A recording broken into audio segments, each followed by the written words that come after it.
তুমি অনেক দেরিতে হলেও বুঝবে আমি হারিয়ে যাওয়া মানে শুধু একজন মানুষকে হারানো নয়, তুমি হারিয়েছো সেই হৃদয়টাকে যে নিঃস্বার্থভাবে তোমার পাশে ছিল, যে চোখে শুধু তোমাকেই দেখতো, যে মন তোমার প্রতিটা না বলা কথাও বোঝার চেষ্টা করত। একদিন হঠাৎ খুব মনে পড়বে আমাদের সেই সব দিন যখন আমি ছিলাম।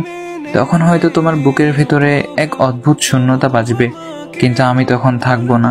আমি চলে যাওয়ার পর তুমি ঠিকই টের পাবে এই স্বার্থপর দুনিয়ায় নিখুঁত ভালোবাসা আসলে কতটা দুর্লভ। ভালোবাসার অভাবে, অনুভবের দারিদ্র্যে তুমি ধীরে ধীরে পুড়ে যাবে। আমি যখন তোমার চারপাশে ছিলাম তুমি বুঝে ওঠোনি আমার গুরুত্ব, অথচ আমি হারিয়ে গেলে হয়তো একদিন বাতাসের হঠাৎ নিঃশ্বাসে, মেঘের বিষণ্ণতায়, নদীর একাকিত্বে বা পাহাড়ের নিস্তব্ধতায় তুমি আমাকে ঠিকই খুঁজে পাবে, কিন্তু সে পাওয়াটা হবে শুধু অনুভবে, বাস্তবে নয়। তখন হয়তো মনে হবে, ইস, যদি আর একবার সময়কে পেছনে নেওয়া যেত। কিন্তু সময় তো আর কারোর জন্য থেমে থাকে না। মানুষ যখন চুপচাপ সরে যায় তখন সে আর আগের মতো ফেরে না। তুমি বুঝবে ঠিকই, খুঁজবেও ঠিকই, কিন্তু আমি আর ফিরবো না।